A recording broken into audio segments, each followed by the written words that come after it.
Are you a pro wrestling fan? Then odds are at some point in your life, you were a backyard wrestler.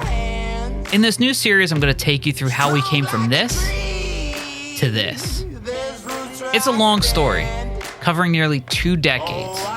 But if you're a nostalgic person missing the backyard days of yesteryear and a simpler time of the 90s and early 2000s, this is the story for you. This is Backyard Wrestling Cinema.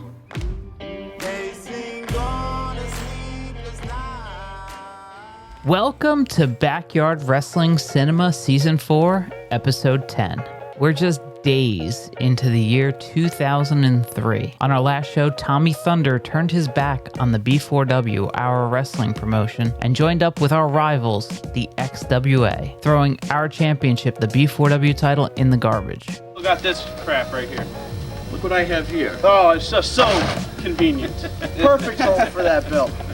This week, my character, Denver Street, came out and addressed all of that, as well as letting everyone know that what he had said about Mumbles, my cousin, all of that was actually true, which is also true in real life.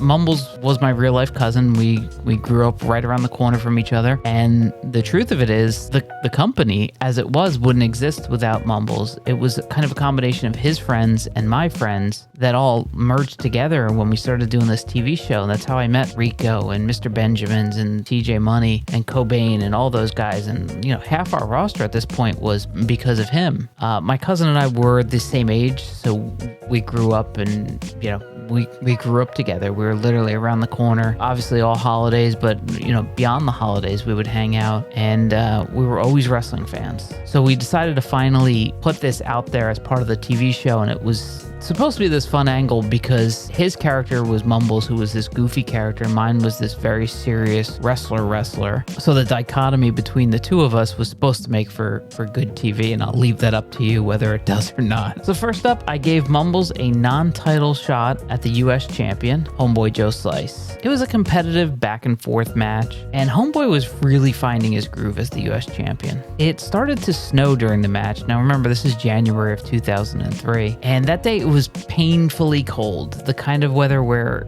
it hurts to breathe deeply. In the end, Homeboy Joe Slice was able to hit the drive-by, his finisher, for the win. Wait a minute. Oh, Homeboy going for the drive-by. Oh, and he hits it. It's over.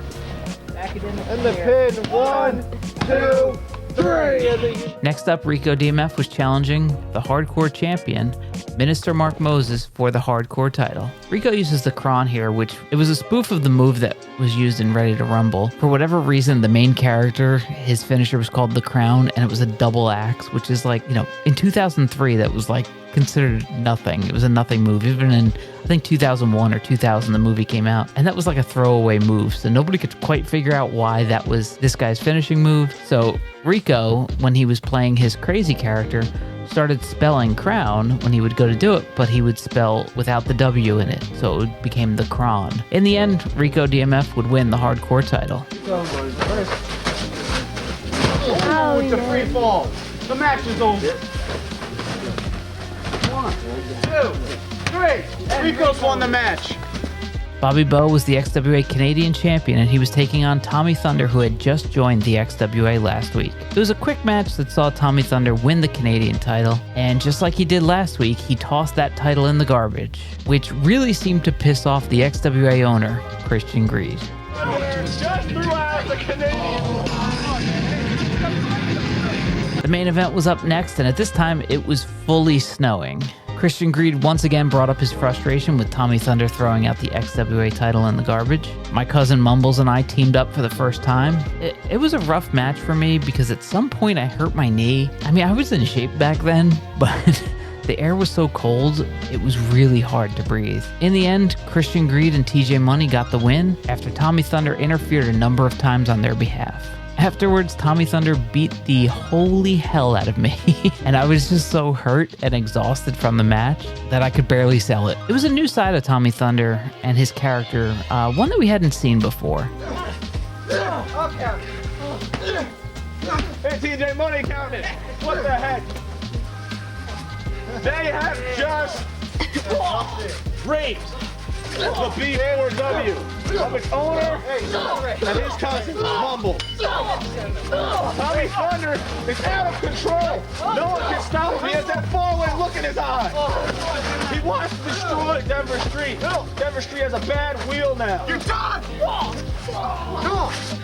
He snapped. Is anybody safe? And I finally felt like the XWA had arrived and this storyline was going to work. But with a number of weeks before our pay-per-view, could we sustain this momentum? We'll find out next time right here on Backyard Wrestling Cinema.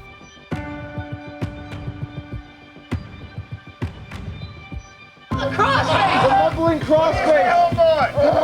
Crossface. You're mumbling his mouth. The mumbling cross-eyed. Not moving. Can we see an F5?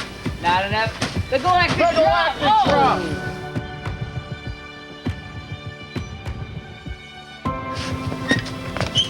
Oh, a huge hurricane roll. My God.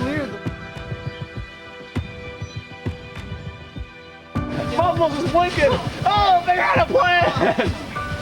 Oh, Denver Street being chucked out of the ring now by Tommy Thunder.